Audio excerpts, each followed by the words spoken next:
Good day and welcome to SCO BRICS Insight, where we talk about the latest news, information and analysis on what's really going on in Russia and the BRICS. Now, my name is Rhod Mackenzie, and today I want to talk about a recent report that states that the CIA is about to provide Donald Trump with information dossier regarding the use of chemical weapons by Russia in the Ukraine.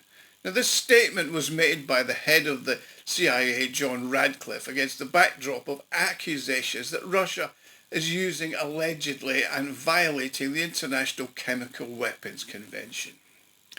Now, the analyst community does not rule out the possibility that the US president could use this obviously fabricated information as a basis for imposing yet more useless sanctions against Moscow, because the allegations are reminiscent of the false flag of Colin Powell's test tube waving antics at the United Nations over Iraq's alleged weapons of mass destruction, or the sheer lying propaganda film of the white helmets in Syria hosing down civilians after the alleged gassing by Assad of his own people. It's said that the CIA will present evidence of the alleged use of chemical weapons in the Ukraine by Russia to Donald Trump. The news was announced by the agency's head, John Radcliffe, during a cabinet meeting at the White House. The statement was made in response to a question posed by a journalist present at the conference. She stated that Kiev had formally requested that an international court hold Russia accountable for allegedly using toxic chemicals in combat, and inquired whether Trump had any knowledge of this matter. Trump then referred the question to Radcliffe, who was sitting in the meeting. Naturally, if the use of chemical weapons is documented, then it's illegal and contravenes all the international rules of armed conflict and agreements, he responded, adding that he could not disclose the intelligence data at the meeting. Yeah, bit like weapons of mass destruction in Iraq, isn't it? Now, in response to the CIA chief's statement, Trump confirmed that he would not allow violations of the interlaw by anybody. Now, before I continue, I would like to make an appeal. If you like and enjoy my videos, you can help me fund the channel and my website, SCOBRICSinsight.com, and further contribute to its development. Now, you can do this by making a small donation, which you can do by clicking on the thanks button at the bottom of the video screen. Everybody who donates does get a personal thank you from me, and do keep the comments coming. Love to read them, respond to them. Now, earlier, the Dutch Defence Minister Ruben Brekelmans informed the country's parliament that Russia, according to data from Dutch intelligence services, had allegedly stepped up the use of chemical weapons in Ukraine, which is a violation of the Chemical Weapons Convention.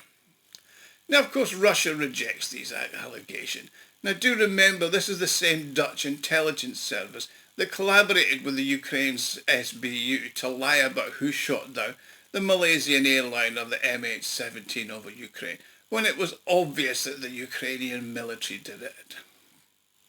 The Russian Permanent Mission to the Organization for the Prohibition of Chemical Weapons, the OPCW, has stated that the other party seems to act according to a yet simple but effective scheme. Now, this scheme ensures provocations under false flags and fabrications. Alternatively, the other party may simply hide behind the universal formulation according to information from our special services. You know, the usual lies and distrust. However, the other parties rely on false data from the Kiev regime. I mean, prior to this, on the 26th of June, the OPCW announced its report on the third technical mission to Ukraine that had found the discovery of toxic substance, chlorobenzohalomycin substances, allegedly in the combat zone. Now, as TASS reports, the document indicates that the Kiev authorities invited these specialists to assess an incident that allegedly occurred in the Dnipropetrovsk region in February 2025. At the same time, samples were exclusively collected by the Ukrainian side and handed over to analysts, including some components of grenades, drone parts, soil and vegetation found in the trenches. Now, according to analyst conclusions, all the samples presented allegedly contains traces of CS, which is a type of tear gas that, according to the Chemical Weapons Convention, cannot be used for military purposes. Now, Moscow has also highlighted that OPCW reports on Ukraine lack any solid factual foundation and have been deliberately misleading to the representatives of the international community. Now, the technical secretariat of the organisation has thus far declined to even acknowledge Russia's data on Ukraine's violations of the CWC. Now, the Russian permanent mission has emphasised that throughout this period there's been no instance of the other party requesting further explanations or clarifications regarding the materials that Russia transferred to them on this matter. Now, it should also be noted that the Ukrainian side actually still uses a wide range of toxic chemicals, but the main ones are the irritant chloropyracin and hydrocyanic acid. Now, according to the Russian Foreign Ministry, there were more than 400 recorded instances of the Ukraine utilising chemical agents during the special military operation by the end of 2024. They said it's evident that the Ukrainians utilised chemicals based on chloropyracin and chloroacetophenone, as well as combinations of those substances in Donetsk, Gorlovka and Artemovsk. Now, it's been established that there have been instances of the use of chemical munitions in close proximity to civilians and Russian military personnel. And it was also found that the number of toxic substances and their formulation were produced exclusively in the United States. Now, the analyst community anticipates the emergence of these fabricated charges against Moscow in the wake of the CIA chief's statement. I mean, they've obviously got form. Now, Igor Nikulin, who's a microbiologist and a former member of the United Nations Commission on Biological and Chemical Weapons, and he's also a former advisor to the UN Secretary General, has commented on Radcliffe's statement, which he described as being very vague and frankly ridiculous, citing the fact that Russia has presented more than 400 facts about Kiev's use of chemical weapons, including those of NATO type. He also cited cases documented by the Russian Ministry of Defense concerning the provision of irritant ammunition to the Ukraine by the trainload from Western countries. However, Washington has, as usual, chosen to disregard this information. Now, he also expressed dissatisfaction with the apparent double standards exhibited by the United States as well as other Western countries, which, in their opinion, are inclined to actually blame others for what they are guilty of. I mean, according to Alexei Anpelegov, who's president of the Foundation for the Support of Scientific Research, Osnovany, has been added to the list of participants. Now, in 2023, Robert Rovadi, the current commander of the unmanned systems of the Ukraine Armed Forces, showed video footage of containers stored at their storage place in refrigerators. Now, these containers appear to contain hydrocyanic acid and other derivatives of cyanides, which they were using. Now, these are the irritants of the mustard gas and lewisite group, which the enemy has repeatedly used, he specified. Now, the analyst also drew attention to the numerous testimonies from the victims of chemical weapons that were dropped from Ukrainian unarmed aerial vehicle. One of them was Yan Gagin, who was assistant to the head of the Donetsk People's Republic. Furthermore, the analyst highlighted the ambiguity in the CIA statements regarding the utilization of chemical weapons.